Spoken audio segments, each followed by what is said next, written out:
Greetings, ladies and gentlemen, and welcome to this narration of the web series Very Clever Primitives, taken from Reddit. If you're new to the series, there is a playlist listed down below. And as always, I hope that you enjoy. Chapter 12. I was so hungry, tired, and thirsty. Did humans ever stop working? I swear, I'd been here in this human medical facility for nearly an entire day, and I've seen the same humans running to and from the patients that I had not seen yet to treat. Some humans even slept here. There were beds set up in certain areas where fully clothed, exhausted humans would collapse and leak from their eyes. Well, medical professionals always treated so poorly. My phylactery was running low on nanomachines to help correct many of the genetic illnesses that I could treat. Localized mutations could be treated and disposed of, but full-body mutations. It'd take more than a few nanomachines and some biotechnical know-how to correct their issues. And it wasn't easy, telling these children whose friends had been treated that I could do nothing to aid them, at least not with better medical equipment that these primitives did not have available. I was a violet lamp with how brightly my scales shone in morning, but there was nothing I could do without approval from high command. Make no mistake, these were children, and my soul wept for their plight. But we were visitors here. It was still up for our leaders to decide if we were truly welcome and how far our generosity would extend. Part of me was even nervous about any remnants of the nanomachines I used being picked up by these clever primitives and used for nefarious purposes by men like the General. I did not underestimate their wits, and the nanomachines would disintegrate after their purpose was done. Their remains cleaned up by these humans' shocking proficiency at toxin cleanup. I truly envied their biology, to an extent. They lived shorter lives than us, but they were far more efficient than us. Their bodies were biologically designed for survival in hazardous environments. Were it not for the weather being relatively forgiving in this location, I would have feared for my safety. I opened up a small hollow terminal from my communications device to record who I treated and what I did. 12 Earth hours had passed since I first arrived, and my first few patients, Scar Lily included, had already shown vast improvements. Scar Lily was already showing far more energy than she had been before, and the other children seemed to be following suit. I had to hand it to Agent Brown. He was right about how humans would react. Instead of suspicious eyes, many of the human doctors looked to me with awe and thanked me for my service. I made many human friends amongst the medical staff. Doctors, nurses, assistants, many names and stories fell upon my ears as I worked. Humans with families with many resources to spend that gave their children the best educations available for success. Others had to make do with debts and ambition alone to get where they were. Yet, it wasn't just money for many of the staff. I saw more and more of the lawn culture as I found out why these doctors worked in these absurd conditions. The resources paid to them were very, very high for their services. They did what they had to out of compassion, academic pride, and a sense of duty not to any government or society, but to themselves. They were doctors, and as such, they would do whatever was necessary to ensure the survival and livelihood of these children. Most of their funds came from donations, but there were some medical facilities that needed payment for proper treatment. An idea that stung for me. Did humans really need the necessary funds to ensure payment of these highly trained professionals? I shuddered at the thought. That would be like me asking my superiors for vast sums of much-needed colonial resources simply to do my job and ensure the survival of my fellows. It was irritating to think about. But then again, these were humans. I was Valan. I had no right to judge them. I thought about that a lot to keep my mind occupied. I thought of the General, of Agent Brown, and of Chief Physician here that each came from all different backgrounds. I knew little of Agent Brown, I'll admit, but that is what made things so odd to me. I had met 3 different people that all represented somewhat similar walks of life to the Valan. The General was the warrior caste, Brown, the diplomat, and the chief physician, the scholar. They were all so different, but the same. Humanity was a strange opposite to the Vallon, and that was just with this one human territory, the United States. I had imagined what other countries would be like. I wondered how they were reacting. I was so busy treating the patients, I barely noticed the side conversations going on about my people. It was until my hunger and thirst truly began to take a hold. I frowned, walking to the chief physician, my scales starting to dull from exhaustion. "Pardon me," I began. "Is there anywhere I can eat some food and drink water? I'm quite famished and have been working for many hours," I stated, catching the human off guard as she turned around to face me. Have you not had a break, Scalan?" she asked, blinking. It was at that time I noticed her name on a laminated badge on her own lab coat. Dr. Gladys Mormheim. "Have you really been working for free for 12 hours without food, water, or a break?" she asked, her face paling, nearly matching the grey streaks in her hair. I blinked, nodding in confusion. "Well, yes.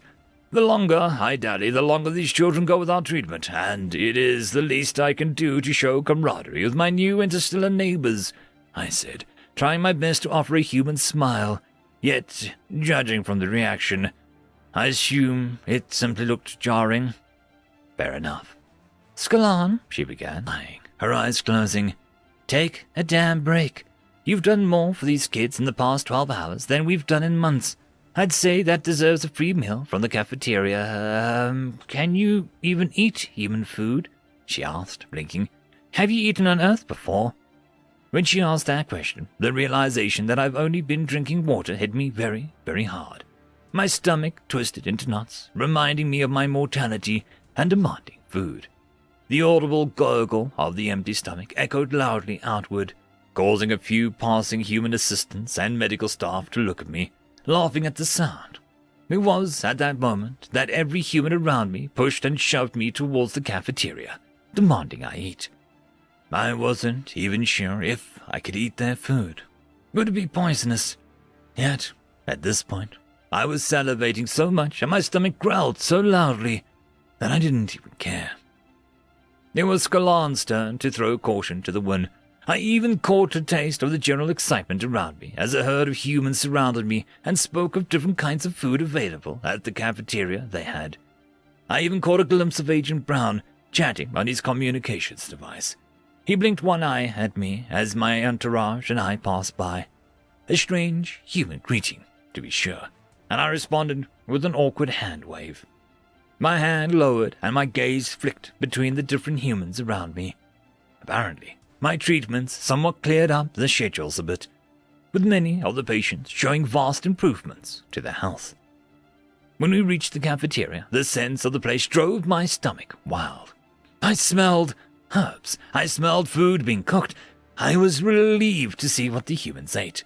Their diet was quite similar to ours, and then I began to realize my initial fears were a bit misplaced as I approached. Biologically, humans and Vallon were very, very similar. Our stomachs produced many of the same enzymes for breaking down food. I actually felt rather foolish for not being able to answer the doctor's question. Regardless, I was uncertain on whether or not some of the spices these humans used to flavor their food would prove hazardous, so perhaps my initial trepidation was not completely unfounded. The humans barked orders at me, telling me what to order and how to have it cooked. There were a few humans behind the counter, looking at me completely speechless. What? Had they never seen an alien before? The nerve! I looked at the menu, my brain taking a moment to process the different alphabet and what each word meant. I looked towards Dr. Mormheim, my scales glowing darker and darker with dread. I have no human currency to pay for food," I muttered, causing the good doctor to laugh, shaking her head. "Again, Scalan, we'll take care of you here," she assured, crossing her arms, looking towards the cafeteria staff. "The alien eats for free," she announced, my scales brightening at the declaration as my ravenous eyes stared through the human kitchen staff's very souls. "I would like to try the pizza," I said, the staff looking at each other with confusion. The what? They replied. The pizza. A strange orange triangle with red circles, I hissed, causing the cafeteria staff to cackle at my attempt to order. Oh, pizza! No problem, the male corrected, moving towards the circular pie and cutting a slice of it away, placing the slice on a circular plate made of a similar material to paper and handing it to me. It comes with a soda if you'd like one. Which would you like? He offered, a smile on his face. Is, water okay? I requested, the human nodding, turning around, before a person from my entourage chimed in. No, let him try a monster, she exclaimed, cackling. I blinked, looking at her. Monster? I inquired, Dr. Mormheim stepping in, shaking her head feverishly. No energy drinks for the alien, she barked. I scoffed. Well, now, I was just curious. I narrowed my eyes, my scales turning orange. I could use the energy. I will try a monster, I said, laughing faintly, making the one who suggested it to me raise her arms up in a victorious pose, and Dr. Mormheim paling in concern. Scalan, she began, shaking her head. Monster is a carbonated drink filled with sugar and a bunch of chemicals that act as stimulants. I just think it'd be, safer if you didn't drink something that's pretty much every human's universally agrees is unhealthy. Can we compromise with coffee?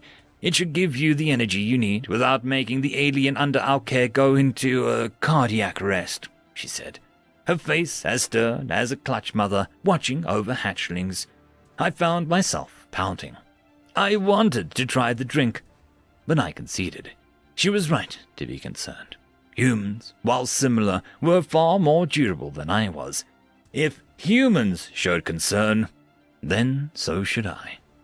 Fine, coffee it is, I sulked, the human bringing out the cylindrical can with strange neon symbols on it, pausing before putting it back in the refrigeration unit and pouring a strange dark brown liquid into a large cup, steam rising from it, making me grow concerned. Put ice cubes in it as well so it isn't scalding hot and Scalan can drink it, Morheim ordered, the worker complying and adding frozen water cubes from a machine attached to the refrigeration unit to the scalding hot drink, the steam from the liquid slowly fading away as it cooled. I looked at the doctor in confusion as the strange-looking drink was handed to me, causing her to smirk. It's bitter, she began, shrugging her shoulders. You may not even like it. I'd say try the pizza first, she teased, causing the group around me to laugh. My scales burned bright orange as I skulked away to a nearby table. I made sure to use a nearby alcoholic sanitizer on my hands before handling the food and drink. But that was the last thing on my mind as I lifted up the warm slice of pizza and brought it to my maw. My sharp teeth made quick work of the soft, doughy food, and I began to chew it, taking in the taste. My eyes widened. My heart raced. By the gods, pizza was amazing! I stuffed the whole damn slice into my face as fast as I possibly could. The sounds, I admitted, could only be described as diabolical, as the humans looked at me with utter terror as I did unspeakable things to that slice of pizza. It was so savory. The liquid that pooled on the tangy orange-yellow toppings, the zest from the red circles, the soft, pillowy fluff, and the divine sauce under the tang. I was purring in delight, and my excitement only grew as I looked towards the cup of coffee and began to drink with haste. I was told the drink would be bitter. I had fears that I would detest the taste. However, if I thought the pizza tasted good, then let me tell you something about coffee. Those few first sips I took were a gift from the gods. I tasted nothing bitter, likely due to a difference in taste. What I tasted was beautiful, earthy, and more importantly, addicting nectar that I felt almost unworthy to drink. My scales fluctuated in a brilliant cascade of colors, my mind and emotions unable to reflect the true awe I felt at the majesty of this drink. The High Command itself wasn't worthy of this blessing. The world stopped rotating, the stars dimmed, the heavens sang, and I was in paradise. And just as I grew to embrace this gift, the drink was gone, the warmth was gone, and I was alone on Earth once more. I gently placed my cup down, looking over to Mormheim, my quills fluffing outwards and growing rigid in pure need. "More," I stated flatly, causing her to blink. "Oh, you like more, please? By the gods, do you drink this regularly?" I exclaimed, jumping up from my seat. "How do you find this bitter? How do you go without feasting constantly? This food isn't food. It's a gift from the heavens. Please, more pizza, more coffee, more, I exclaimed. Perhaps this would be a good time to tell you that the Vallon do not react very well to caffeine in high concentrations. We have equivalents, but nothing beats human doses. I was a madman, and the humans around me slowly backed away as I grew more manic with each passing second. "Why are you just standing there like damned idiots? I cured your children. Give me coffee now." "Scalon," Agent Brown called out. I turned to look at him, my scales still fluctuating in a tide of different colors and shades. I nearly hissed at him in pure, unadulterated want. "What?" I exclaimed, causing the agent to laugh. "You're speaking Vallon. They can't understand you," he shouted back. Was I speaking Vallon? Had I lost that much control? I blinked, my heart racing, my breathing hastened, and my eyes moved straight to Dr. Mormheim. I cleared my throat. Despite how savage I must have looked, I desperately tried to regain my composure. But looking back on it, I still must have looked like, well, a monster. May I have more coffee, please?" I requested. "That's probably not a good idea, Scalon." Yes, you're probably right." As I sat back down at the table, resting my head in my hands, making a variety of primitive Vallon sounds of delight, my foot tapping on the ground while my body adjusted to the insanity that was the Vallon reaction to human doses of caffeine. Another man ran in, wearing a lab coat similar to Dr. Mormheim. "Hey, they're showing the UN meeting with the Vallon on TV. It's going to happen in a few hours," he shouted. I blinked, jumping up from my seat and kicking the plastic chair behind me. Well, let's go then. I have many more people to treat before the show. Yes, let's go, gotta go," I said, barely bouncing. I wanted to run across the planet. I needed to run across the planet. I had more energy than I had when I was but a hatchling, and, by the gods, I was going to spend it by making sure every soul in this hospital was treated to the best of my abilities. I'm not sure that's a good idea, Scalon," Agent Brown chimed in, causing me to snarl in irritation. How dare he refuse me doing my job? I had humans to save. "Why not?" I barked back at him, making the agent snort, shaking his head. "Because you're going to be present in the discussion as a character witness for us. So, get yourself together and pray that you don't crash when the caffeine wears off," he said, causing my scales to stop fluctuating in color and fall to a bright green of worry. Uh-oh. End of chapter.